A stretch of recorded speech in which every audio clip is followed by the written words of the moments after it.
ಪಟ್ಟಣದ ರೈತ ಭವನದಲ್ಲಿ ಡಿಸೆಂಬರ್ 6ರಂದು ವಿವಿಧ ಕಾಮಗಾರಿಗಳಿಗೆ ಶಂಕುಸ್ಥಾಪನೆ ಹಾಗೂ ಹಕ್ಕುಪತ್ರ ವಿತರಣೆ ಮಾಡೋಕೆ ಆಗಮಿಸುವ ಮುಖ್ಯಮಂತ್ರಿ ಮತ್ತು ಉಪಮುಖ್ಯಮಂತ್ರಿಗಳ ಸಮಾವೇಶದ ಹಿನ್ನೆಲೆಯಲ್ಲಿ ತಾಲೂಕು ಮಟ್ಟದ ನಾಯಕರು ಹಾಗೂ ಕಾಂಗ್ರೆಸ್ ಮುಖಂಡರ ಪೂರ್ವಭಾವಿ ಸಭೆ ನಡೆಯಿತು.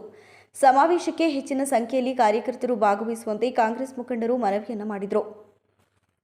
ಕಾಂಗ್ರೆಸ್ ಪಕ್ಷದ ಸಾಧನೆಗಳನ್ನು ಮತದಾರರಿಗೆ ತಿಳಿಸುವಂತಹ ಕೆಲಸ ಕಾರ್ಯಕರ್ತರು ಮಾಡಬೇಕಾಗಿದೆ ಅಂತ ಪಕ್ಷದ ಮುಖಂಡರು ಅಭಿಪ್ರಾಯ ವ್ಯಕ್ತಪಡಿಸಿದರು. ಈ ಸಂದರ್ಭದಲ್ಲಿ ಕಾರ್ಯಕರ್ತರಿಂದ ಉದ್ದೇಶಿಸಿ ಮಾತನಾಡಿದ ಅವರು, ಗ್ಯಾರಂಟಿ ಅನುಷ್ಠಾನ ಯೋಜನೆಯ ತಾಲೂಕು ಅಧ್ಯಕ್ಷ ಮುರಳಿ ಮೋಹನ್, ರಾಜ್ಯ ಸರ್ಕಾರ ಕ್ಷೇತ್ರದ ಅಭಿವೃದ್ಧಿಗೆ 100 ಕೋಟಿ ಅನುದಾನ ನೀಡಿದ್ದರೂ ಅನುದಾನ ನೀಡ್ತಿಲ್ಲ ಎನ್ನುವ ಶಾಸಕ ಸಿಮೆಂಟ್ ಮಂಜು ಹೇಳಿಕೆ ಸರಿಯಲ್ಲ ಅಂತ ಅಭಿಪ್ರಾಯ ವ್ಯಕ್ತಪಡಿಸಿದರು.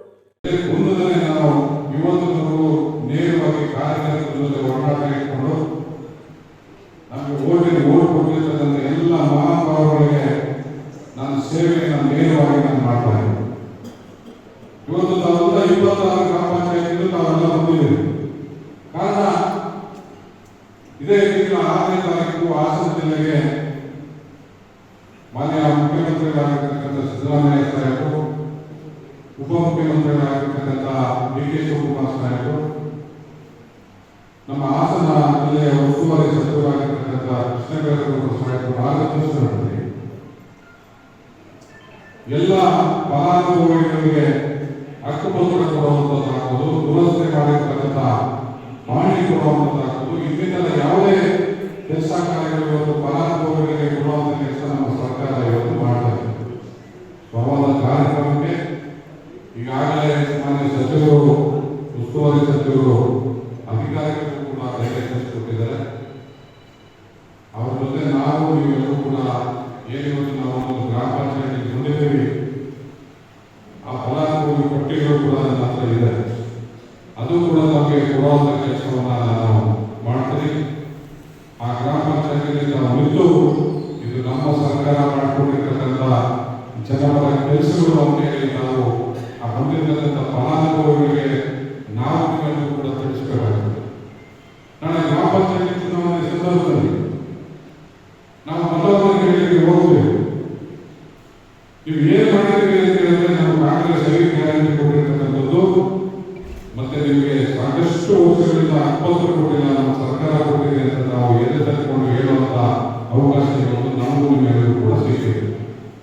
ಒಂದಲ್ಲ ಒಂದು ಫಲಾನುಭವಿಗಳು, ರೈತರಿಗೆ, ಕೂಲಿ ಕಾರ್ಮಿಕರಿಗೆ ಸಾಕಷ್ಟು ಯೋಜನೆಗಳು ಇವತ್ತು ನಮ್ಮ ರಾಜ್ಯ ಸರ್ಕಾರ ಇವತ್ತು ಎಲ್ಲ ವರ್ಗದ, ಎಲ್ಲ ಧರ್ಮದ ಜನರು ಕೂಡ ಸಮರ್ಪಕವಾಗಿ ಕೊಡ್ತಾರೆ. ಬ್ಲಾಕ್ ಕಾಂಗ್ರೆಸ್ ಅಧ್ಯಕ್ಷ ಬೈರಮುಡಿ ಚಂದ್ರು ಮಾತನಾಡಿ, ಮುರಳಿ ಮೋಹನ್ ಅವರು ಚುನಾವಣೆಯ ನಂತರವೂ ಕ್ಷೇತ್ರ ಬಿಟ್ಟು ಹೋಗದೆ ಅನುದಾನಗಳನ್ನು ತರಲು ಶ್ರಮಿಸುತ್ತಿದ್ದಾರೆ. ಕಳೆದ ಚುನಾವಣೆಗಳಲ್ಲಿ ವಿರೋಧ ಪಕ್ಷಕ್ಕಿಂತ ಕಾಂಗ್ರೆಸ್ನವರೇ ಕಾಂಗ್ರೆಸ್ ಅಭ್ಯರ್ಥಿಯನ್ನು ಸೋಲಿಸಿದರು. ಈಗ ಅಂತಹ ನಾಯಕರನ್ನ ಬದಿಗಿಟ್ಟು ಪಕ್ಷವನ್ನ ಬಲಪಡಿಸಿದ್ದೇವೆ ಎಂದು ರೈತ ಭವನದಲ್ಲಿ ಕಾರ್ಯಕರ್ತರು ಹಾಗೂ ಮುಖಂಡರುಗಳಿಂದ ತುಂಬಿದೆ ಅಂತ ಹೇಳಿದರು.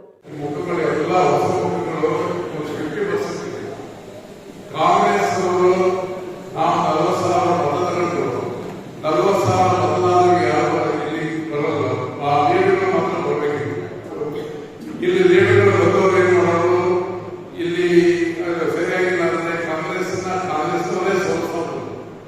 ಈಗ 26 ಪಂಚಾಯತಿ ಶಕ್ತೇಶ್ವರ ಕ್ಷೇತ್ರದಲ್ಲಿ ತಾಲೂಕಿನಲ್ಲಿ ಪ್ರತಿ ಪಂಚಾಯತ್ಗೂ ಇವತ್ತು ಮುರಳೀಮೋಹನ್ ನಾವು ನಮ್ಮ ಟೀಮೆಲ್ಲ ಸೇರಿ ಹಳ್ಳಿ ಪಂಚಾಯತಿಗೆ, ಗ್ರಾಮ ಪಂಚಾಯತಿ ವೈಸ್ ಹೋಗಿ ಪ್ರತಿಯೊಬ್ಬರನ್ನು ಯಾವ್ಯಾವ ಪಕ್ಷದಲ್ಲಿದ್ರು ಈಗ ನಾವು ಹೆಚ್ಚು ಕಡಿಮೆ ಈ 26 ಪಂಚಾಯತಿ ಬಹುಪಾಲುಗಳನ್ನ ಸೇರ್ಪಡೆ ಮಾಡಿದ್ವಿ. ಅದರಲ್ಲಿ ನಮ್ಮ ಸ್ನೇಹಿತರುಗಳೇ ತುಂಬಾ ಜನ ಇದ್ದಾರೆ. ಯಾಕೆಂದ್ರೆ ಹಿಂದೆ ನಾವು ಜೆಡಿಎಸ್ ಪಕ್ಷವಿದ್ದಾಗ ಯಾವ ತರ ನಾವು ಈ ಕಾಂಗ್ರೆಸ್ ತೆಗೆದು ಜೆಡಿಎಸ್ಗೆ ಬದಲಾಯಿಸಿದ್ರು. ಅದಾದ್ಮೇಲೆ ಈಗ ವಾಪಸ್ ಈಗ ಈ 1.5-2 ವರ್ಷದಲ್ಲಿ ಕೆಲಸ ಮಾಡಿದ್ವಿ.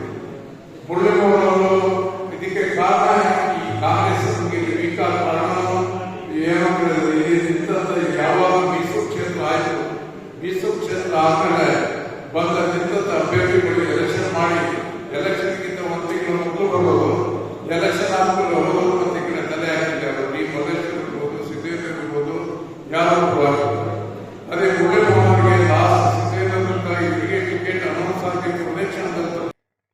ಕಾಂಗ್ರೆಸ್ ಅಧ್ಯಕ್ಷ ಲಕ್ಷ್ಮಣ್ ಮಾತನಾಡಿ, ಕ್ಷೇತ್ರದಲ್ಲಿ ಕಾಂಗ್ರೆಸ್ ದಿನದಿಂದ ದಿನಕ್ಕೆ ಬಲಿಷ್ಠಗೊಳ್ಳುತ್ತಿದೆ. 2028ರಲ್ಲಿ ಈ ಕ್ಷೇತ್ರ ಕಾಂಗ್ರೆಸ್ ಪಕ್ಷವಾಗುವುದು ಖಚಿತ.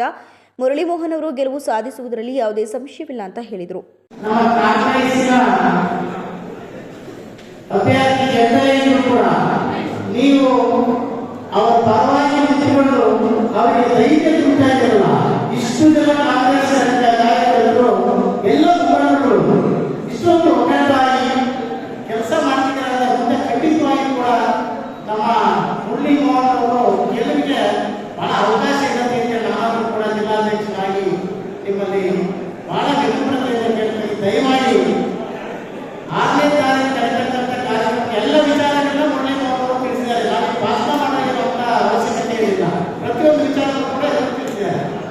ಆದರೆ ನನ್ನ ಜಿಲ್ಲಾಧ್ಯಕ್ಷರಾಗಿ ನನ್ನ ವಿನಂತಿಯನ್ನು ನಿಮ್ಮನ್ನೆಲ್ಲ ವಿನಮ್ರವಾಗಿ ಕೇಳ್ಕೊಳ್ಳೋದೇನೆಂದರೆ 6ನೇ ತಾರೀಕು ಬರ್ತಕ್ಕಂಥ ಕಾರ್ಯಕ್ರಮಕ್ಕೆ ನೀವೆಲ್ಲರೂ ಫಲಾನುಭವಿಗಳು ಬರ್ಬೋದು. ಬಟ್ ಆದರೆ ನಿಮ್ಮ ಸಹಕಾರ ತುಂಬ ಇರುತ್ತೆ. ಹಾಗೆ ನೀವು ಕೂಡ ಬರಬೇಕಾಗುತ್ತೆ. ಇನ್ನೂ ಒಂದು ವಿಚಾರನ ಮುರಳಿ ಮೋಹನ್ ಅವರು ಹೇಳಿದರೆ ಎಂದು ನಾನು ತಿಳ್ಕೊಂತೀನಿ. 14ನೇ ತಾರೀಕು ಡೆಲ್ಲಿಗೆ ಹೋಗಬೇಕಾಗಿದೆ. 14ನೇ ತಾರೀಕು ದೆಹಲಿಯಲ್ಲಿ ರೋಡ್ ಶೋರಿಂಗ್ ಕಾರ್ಯಕ್ರಮವನ್ನು ರಾಮಲೀಲಾ ಮೈದಾನದಲ್ಲಿ ಇಟ್ಕೊಂಡಿರೋದು. ಈ ಸಂದರ್ಭದಲ್ಲಿ ಬ್ಲಾಕ್ ಕಾಂಗ್ರೆಸ್ ಮಾಜಿ ಅಧ್ಯಕ್ಷ ಭಾಸ್ಕರ್ ಹಾನುಬಾಳು, ಪುರಸಭೆ ಮಾಜಿ ಅಧ್ಯಕ್ಷ ಸೈಯದ್ ಮುಫೀದ್, ಬ್ಲಾಕ್ ಕಾಂಗ್ರೆಸ್ ಮಹಿಳಾ ಘಟಕಾಧ್ಯಕ್ಷೆ ಅನ್ನಪೂರ್ಣ ಮಾನೆಮಹಲ್, ಗ್ರಾಮ ಪಂಚಾಯಿತಿ ಸದಸ್ಯ ಹಸೈನಾರ್ ಆನೆಮಹಲ್, ಪರಿಶಿಷ್ಟ ಜಾತಿ ಮತ್ತು ಪಂಗಡ ಘಟಕದ ಅಧ್ಯಕ್ಷ ಕಲ್ಗನಿ ಪ್ರಶಾಂತ್, ತಾಲೂಕು ಕಾಂಗ್ರೆಸ್ ಅಲ್ಪಸಂಖ್ಯಾತರ ವಿಭಾಗದ ಅಧ್ಯಕ್ಷ ಮಹಮ್ಮದ್ ಹನೀಫ್, ಕಾಂಗ್ರೆಸ್ ಮುಖಂಡರುಗಳಾದ ವಿದ್ಯಾಶಂಕರ್ ಸೇರಿದಂತೆ ಮುಖಂಡರು ಉಪಸ್ಥಿತರಿದ್ದರು.